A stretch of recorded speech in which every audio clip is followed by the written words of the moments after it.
Many thanks for staying and welcome back to the market, please. Now, economic policy think tank, the Institute of Fiscal Studies, says government's plans to remove some taxes can be achieved if it looks at roping in more persons into the tax net. Government is planning to remove and reduce some tax rates as part of efforts to improve the environment for businesses. Some of the taxes that will be reviewed include corporate taxes, VAT on financial imports, financial services, and import taxes. But head of research at the Institute, Dr. John Kwache, says there are other areas government could consider to ensure this policy does not result in any serious gaps. If you reduce tax rates, you even be able to raise more taxes because there's a likelihood that compliance will increase. Okay, we are for that because we see that tax rates in Ghana are high both for consumers and then for businesses. So we are for reduction in tax rates. Our revenue effort, our tax efforts has been relatively low, but this is not peculiar to Ghana. Many developing countries face this problem. And that's why they depend so much on development assistance and so on. We are saying that there's room for Ghana to increase its tax effort, and we have suggested a whole array of. You cannot target just one issue. The informal sector taxation is one of them. We mentioned the tax exemptions. If you put them together, it's substantial. So you need to reduce that. You also need to even the efficiency with which you collect the taxes, tax administration. I'm sure that if you go and look at it carefully, you can save some money there. In fact, in terms of the administration of the tax system.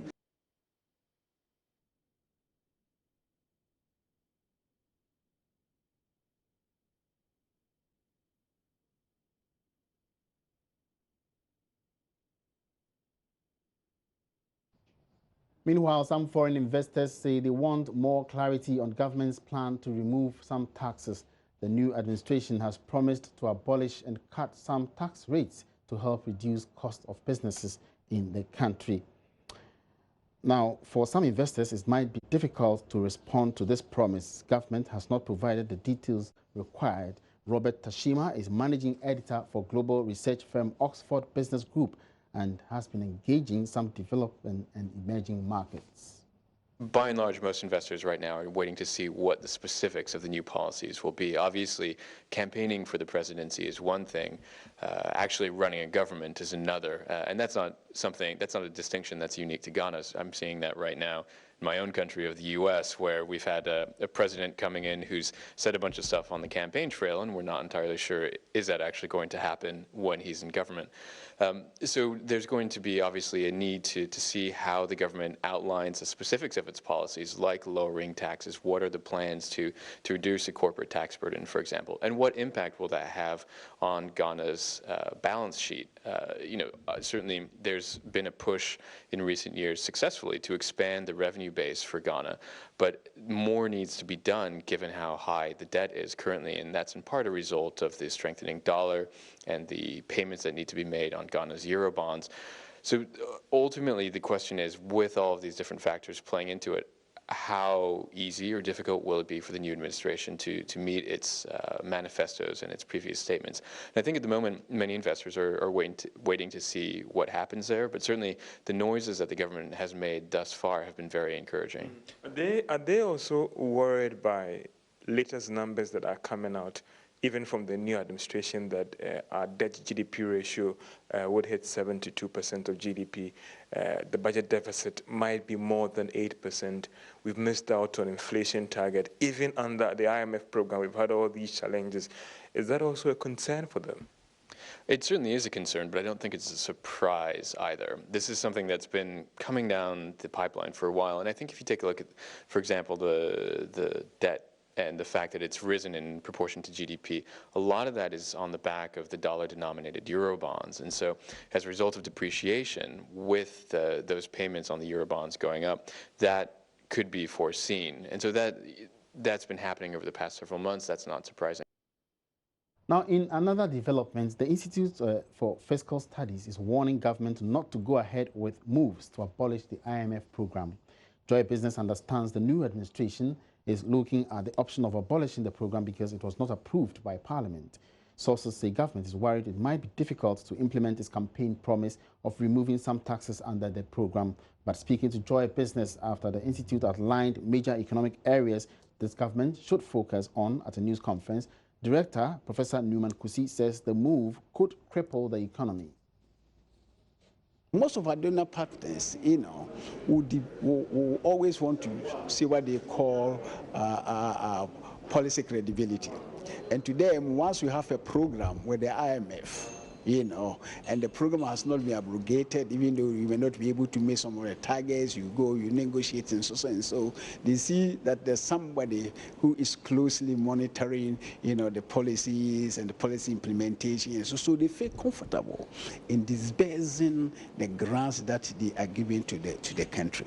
But in the middle of the program, if you go now and then you abrogate the program, I can tell you that, these are development partners are going to slow down the disbursement. Some of them will drag their feet. Some of them may not even disburse at all and wait and say, okay, fine. Let us see what this government is bringing on board first before they decide to do. So the best thing is that we've got only about 1 month and some 1 year and some 4 months for the program to come to an end. And so do what you can.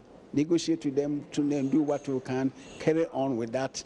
And that also will give you time. It will open up, the dynamics and the deficiencies of what is going on, so that after the program, you are not bound to renew it. You can then implement what you want, and that's all. This government went to the electorates during the campaign and made some promises to them. Based on that, they were elected. Now, if you look at what we've seen in their manifesto, more of their economic policy, is at variance with this program, this fiscal consolidation program, where we are trying to raise more taxes and cut down expenditure. Sorry, not we can't short. This government never told Ghanaians that when they come to power, they will abrogate the IMF program. I never. But I'm looking at the situation about taxes in relation to reviewing these taxes, right, and then also trying to spend more and more critical areas. Now, I don't think the fund program will support that. But listen, if you go to the fund now and you say that, look, we're not in favor of this tax or that tax. We want to reduce this tax. We want to introduce this tax, and so on and so. Now, what the fund is going to give you that, okay, having done all these things, okay, what is the net effect? In the net, are you going to reduce domestic revenue, or by doing this, you are going to increase domestic revenue? Or having done this, domestic revenue reduces. So how are you going to find the difference? And then say, okay, I'll find the difference by looking at the expenditure side. I'm going to rationalize expenditure. I'm going to cut this expenditure. I'm going to delay this expenditure and that. So that the target, mind you, you are not abrogating the program. And the program has got targets in there.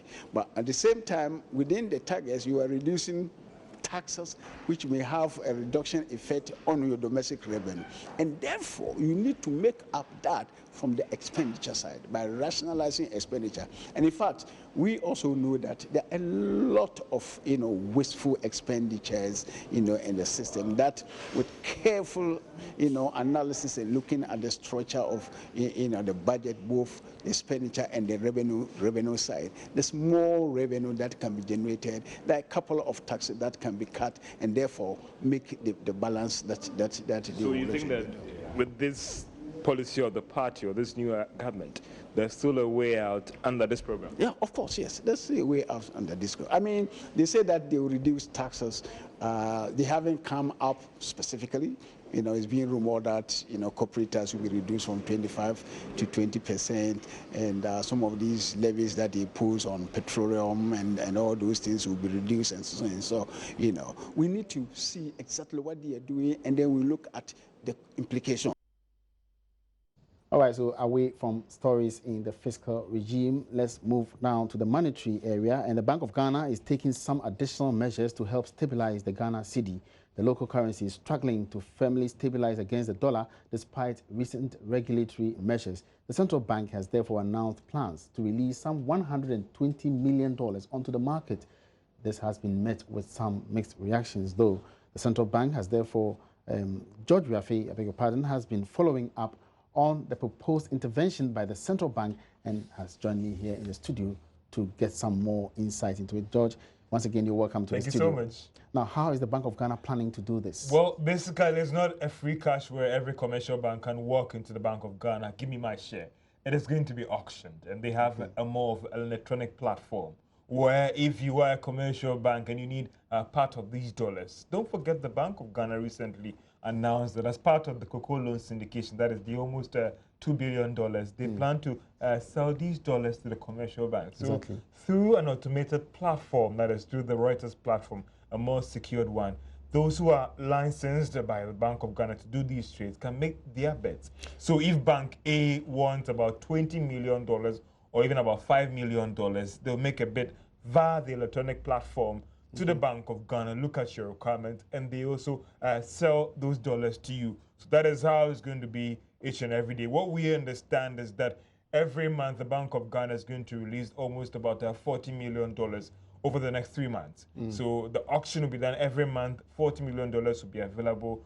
All those banks that are licensed to trade will make their bets, and at the end of the day, they'll give those dollars to each of the commercial banks. So for the next 3 months, there's going to be this auction. That is January, February, and then March. All right. Now, previously, the SY administration, also came up with this similar intervention when it released about $80 million. Is this an addition to this? Basically, it's a strategy or a plan or a mechanism by the Bank of Ghana. So it's something that they are doing. The plan was that they are going to auction almost this $2 billion onto the market. So that is what they're going to do. Every quarter, they're going to release a fraction of these dollars onto the market through this auction platform to the commercial banks who actually need it to help with the imports and exports. Now, George, how sure are we that this particular intervention will help stabilize the cedi? Well, it's a very difficult thing because some would say that the problem is not about pumping more dollars into the system, and it's about what can you do to address the lack of confidence in the system. Why someone like you would still go with about 20,000 Ghana cedis or even 10,000 Ghana cedis, go and buy some dollars and hold it because you think that the Ghana cedi would depreciate. So if you don't address the confidence issue, then obviously people will go out there and demand more dollars, and therefore you cannot sustain with these interventions. Another school of thought is that, listen, it's a problem here. If the problem with the dollars is about a supply issue, then releasing significant amount of dollars onto the market can help slow the rate of depreciation. So it's depending on how you're looking at the situation. Some are saying that from the demand side or from the supply some are saying that it will just not work. All right. No, but for now, how is the cedi performing? Well, it's so shaky. I mean, if you go to some commercial banks, they are still trading between 4 Ghana cedis, 30 pesos, and 4 Ghana cedis, 40 pesos. And that is very, very high if commercial banks are actually quoting these particular rates. But again, fast forward to looking at the impact on the economy. Very, very serious, because look at what we're going through right now with the problems with the price of petroleum products.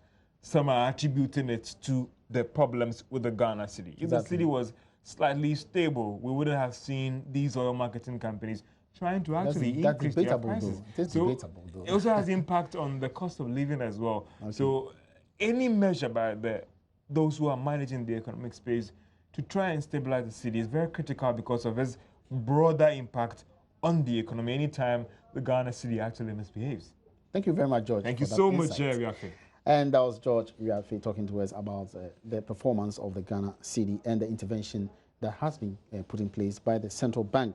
Meanwhile, this intervention has received some mixed reactions. While some believe it's a prudent decision to halt the cedi's rate of depreciation, others say it is not just sustainable. Economist Ishmael Yamson believes this could rather fuel activities of speculators. The normal question as an economist I would ask is, how sustainable is this? Clearly it's not sustainable. Clearly it's inadequate. It will just whet appetite on the market and will actually help to deteriorate the situation even further. That is interesting, because I don't know whether, Mr. Yamson, you also agree with this argument that the current problem facing the cedi is a supply issue. So if they can meet halfway that supply, and they're going to help slow the rate of depreciation. You can slow it, but you can slow it for how long? Then when the 120 million is finished, what happens?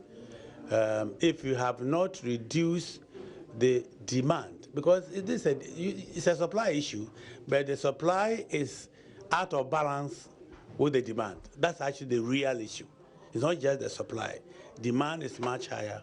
In February, there is a bond that will be due for payment, $750 million.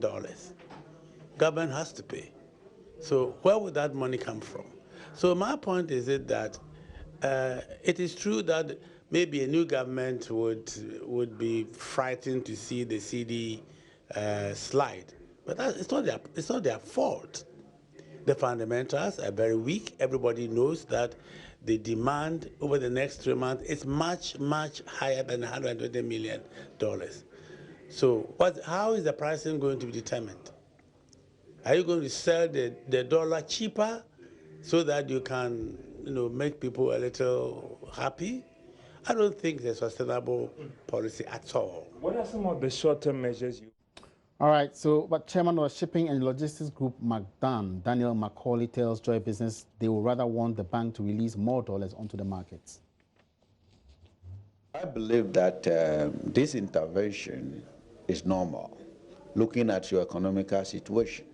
We have to arrest the dollar climate. I'm a businessman, I'm not an economist, so I speak business.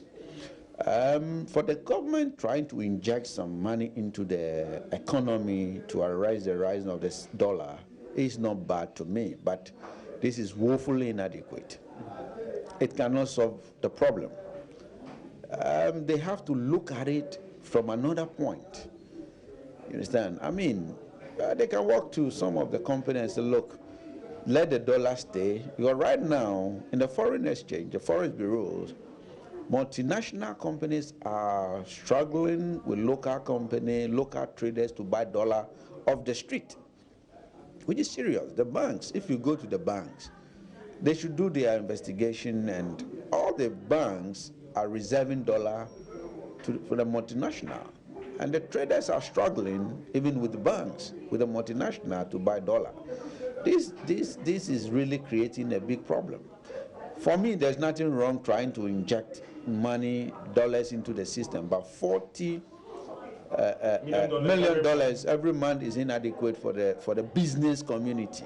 Do you think that I also get from you that there should be kind of a special dispensation for indigenous firms or local firms like yours who are also into this area that, listen, don't give it everything, because if, I won't mention him, if a big bank is able to even get about $10 million, we know where those dollars will go. They won't come to McDan. Yeah, exactly. So, I mean, we have to look at it carefully. If not, it will not serve its purpose. All right, so away from the financials, the art of making hats is gradually becoming popular here in Ghana. Most women are switching from the traditional headgears and scarves to wearing fashionable Western-styled hats. Today on the Joy Business, Van Darrow Kwao will be taking you to meet one of Ghana's finest millionaires, the owner of Hats Code Millinery, Na Amele Kwe. She tells her story. Let's have excerpts of the show. For 7 years, Na Amele Kwe, mother of 3, was working as a data entry officer for an insurance firm, but she was not satisfied. She wanted to do something extra. So she decided to learn a new skill. I was just going through my Facebook pages and I saw this hats thing. I decided to give a person a call, and everything started from that. And naturally, I love making things. Anything I sew, I do most of the things. After weeks of tutorials, Na Amele started making her own hats while she still worked as a data entry officer. 6 months ago, she decided to quit and pursue millinery full-time, not knowing what the future would be.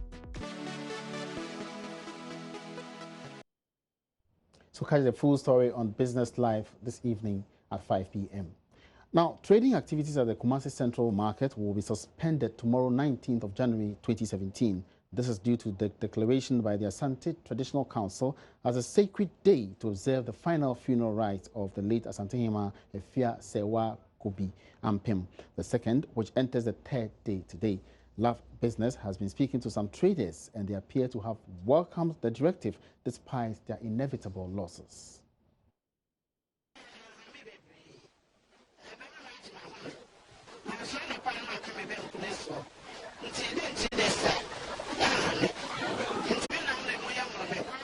I am not bothered about that. I will even take rest on the day. I have to smoke my fresh face today for preservation so that I can go to the funeral grounds and mourn our late Queen Mother. I will not lose any money if the market is closed on the day. I will only have to preserve my fish well so that I can sell them after the burial. The death have slowed business already, so we have nothing to lose. Thank you.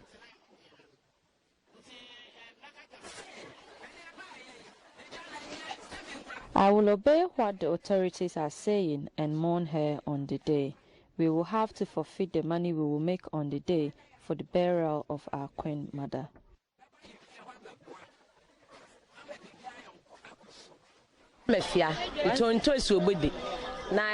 We tomato sellers have decided to select the softer ones for sale on Wednesday and keep the rest for the rest of the days. We can't refuse to adhere to Otumfo's command because our tomatoes will get rotten.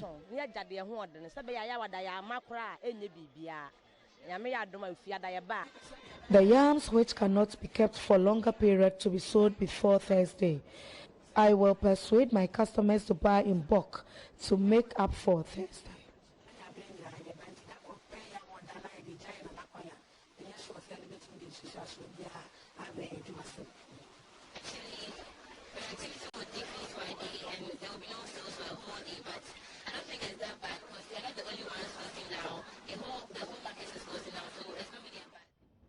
All right, so those were some traders at the Kumasi Central Market vouching their support for the order by the KMA not to open markets tomorrow to mark the final funeral rites of the late Efia Sewa Kobi Ampem. She is the Asante Hima. And on that note, we draw the curtains down on this afternoon's edition of The Marketplace. Many thanks for watching, and let's meet again tomorrow. Good afternoon.